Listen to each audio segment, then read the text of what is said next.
Hello, today we are going to make chicken noodle soup and talk about climate refugees. I've not made chicken noodle soup before, but I just had like a butt ton of celery. And I was like, what am I gonna do with it? I'm making chicken noodle soup. I've also not made one of these videos before, but I decided to put my master's in political science to good use and talk about a issue that I'm really driven by, which is attitudes towards refugees. So you might have heard the phrase climate refugee a lot recently, but there's actually no formal definition for what climate refugee is. And because there's no formal definition, there's also no legal protections. Climate refugees aren't protected by the UN Refugee Convention. And there's also just really tricky issues with figuring out how to deal internationally with the climate refugee crisis. But this is an issue that's not going to go away despite how ill-prepared we are for it. The World Bank estimates that by 2050, there's going to be 216 million people that have been displaced by climate-related emergencies. And the countries that are going to be most impacted, you guessed it, the global south. So sub-Saharan Africa, Asia, and Latin America are going to be the most impacted by climate-related emergencies. What the Climate Migration Institute finds that a lot of the migration is going to result from these climate-related emergencies is actually going to be internal, not external, so not cross-border. But it could become cross-border. Due to disasters and climate emergencies mean that people may decide to move permanently or further away. So moving from internal migration to international migration. And not everyone that's affected by climate emergencies may have the ability to move. The people that are going to be left behind are going to be the most vulnerable people, the most impoverished people. There's a lot of factors at play that impact whether a person or community is able to move. So that's money, financial, where they have access to social networks, transportation, or even legal means to migration. And historically, dealing with climate change has been a really tricky issue because it is a long-term issue. And in democratic societies that are driven by elections, dealing with long-term issues is really tricky because no one gets the credit for it. So think about when, someone, not to name names, when one administration, let's say in the States, takes credit for certain employment numbers or the economy, that actually it was a result of the policies enacted from the previous administration. That's not how the economy works, babe. It takes time to hit. And that's why dealing with climate change has historically been a really, really tricky issue to work towards internationally. Garlic you measure with your soul.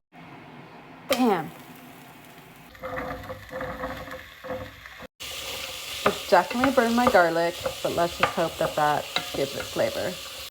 Now let's talk about attitudes towards refugees. Because we are inherently a tribal species, we have this belief that different from us is bad. It was a way of protecting ourselves when we lived in tribal societies, when we encountered a different tribe. We didn't know if they were going to be a threat to us, if they were going to be friend or foe. So we are inherently a tribal species.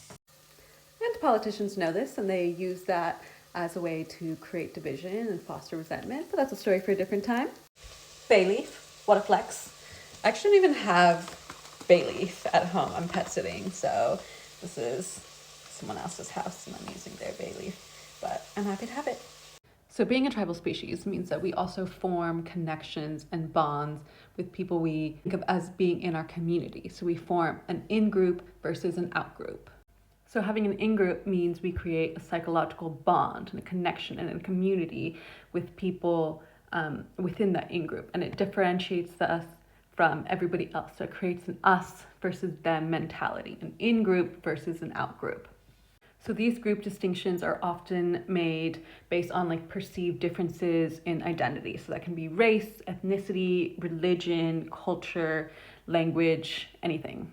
So anything that can make you different, can make your group different from another group, can be made into these distinctions. I love this quote that says, "The fetishization of these differences has been the source of the cruelest acts in our short history." And what does this have to do with refugees? How tolerant a group or a country is going to be towards refugees is going to depend on how similar they feel to them, how close to an in-group they feel to them. So it could be countries that are geographically close, being these people are our neighbors, they're very similar to us, they have a similar language, background, culture, history, so we are taking care of our brethren versus countries that have immigrants that aren't similar to them. So let's take the States and Latin America. They can be perceived as these immigrants are coming and taking our jobs. They're very different from us culturally, and that is perceived as a threat. But how does this apply to climate refugees? Shredding the chicken.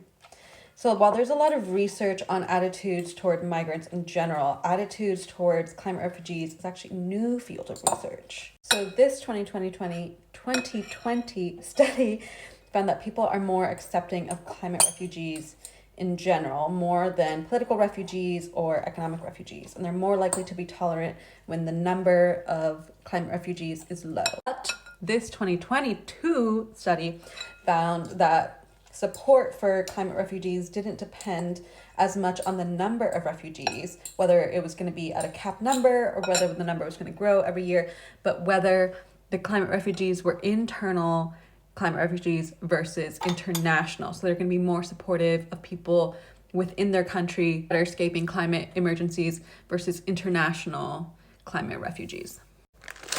I know I have the wrong pasta shape, but that's all I had, so whatever. I'm sorry, Italy, for my crimes against your people. Countries that these climate refugees come from is going to play an impact into how they are supported by the host country and whether they're perceived to be a threat on the culture and the economy. And that's a problem because racism. But the research does show that support for climate refugees is high and there's a high level of empathy involved. So building support for these climate refugees is going to be contingent on emphasizing the human aspect and emphasizing the empathy-based responses. I just tried to hold the soup up and then spilled it everywhere. Et voila, chicken noodle soup.